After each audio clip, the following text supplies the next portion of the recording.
Hi, I'm Seth, Jaffee. A lot of you know me because I'm head of development at Tasty Minstrel Games. What you might not know is that I'm also president of SAGA, Southern Arizona's Gamers Association, and we put on a convention every year called RinCon. The focus is on playing the games in the tournaments and having fun, and we don't charge per scheduled event or anything. You pay the weekend rate, and you just relax and play games all weekend. Don't have to worry about. Plus, we're 24 hours. Most people aren't up all night playing games, but our space is 24 hours. People should certainly come to RinCon because it's a great time. And the reason that you should pre-register for it, it really helps us do our planning.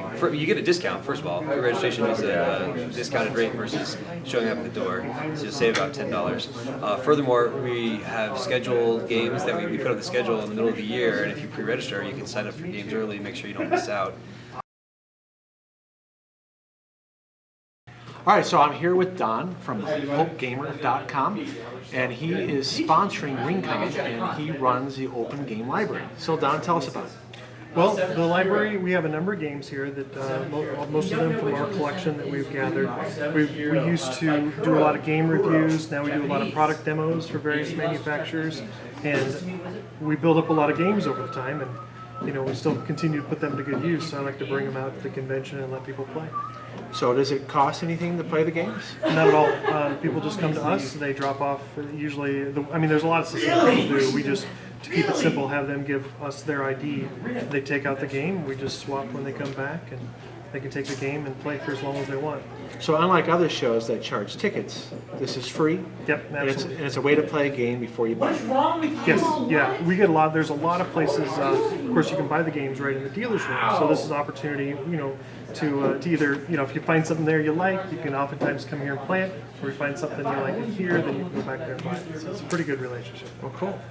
Well, thanks for running this, because it's a great opportunity for families and individuals to try out games and also meet new people, right? Because it's a lot of fun. I've met a lot of great people that come through here, both professionally and personally, and a lot of people are able to link up.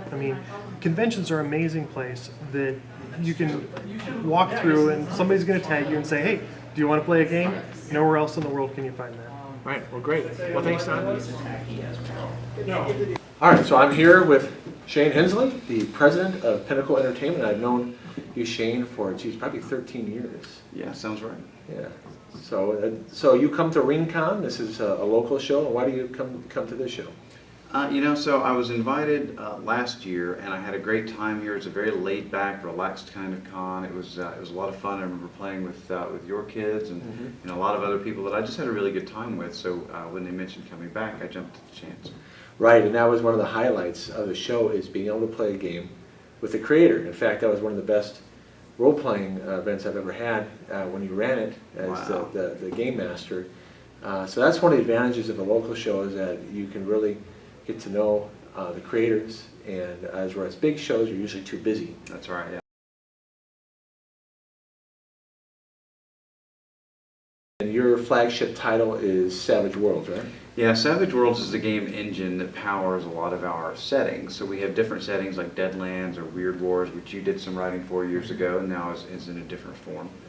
But that's it's kind of like the tech that runs everything, and people can do anything they want with it. We've seen some pretty creative stuff, like we saw a Savage Willy Wonka and the Chocolate Factory.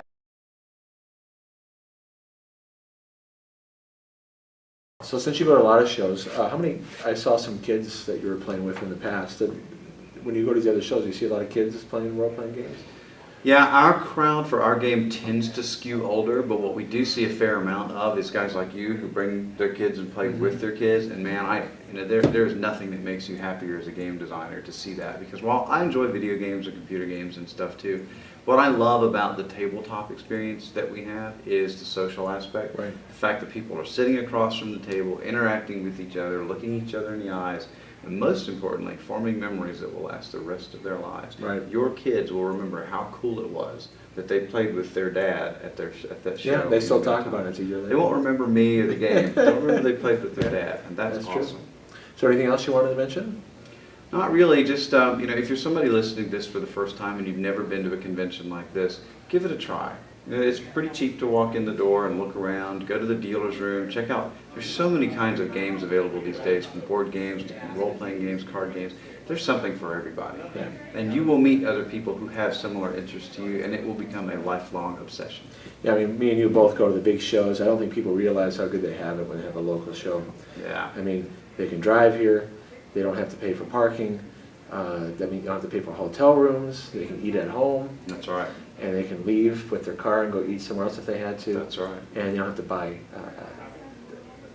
tickets for events. Mhm. So basically, you're only paying for your badge, and that's Right. it. That's And such a even good if you deal. do stay at the hotel, which I recommend for most people, the hotel price here is, a quarter of what it is Yeah, at that's Gen right. Con or one of the big shows, which is Yeah. crazy expensive. That's true. That's right. It's very inexpensive to stay here if you need to. Yeah, and I love the big shows. That's a whole other discussion and a whole other focus, right? But nothing beats the little shows for coming and actually playing games. Right. I agree. Well, thank you, sir. Thank you, Good David. to see you again. You too.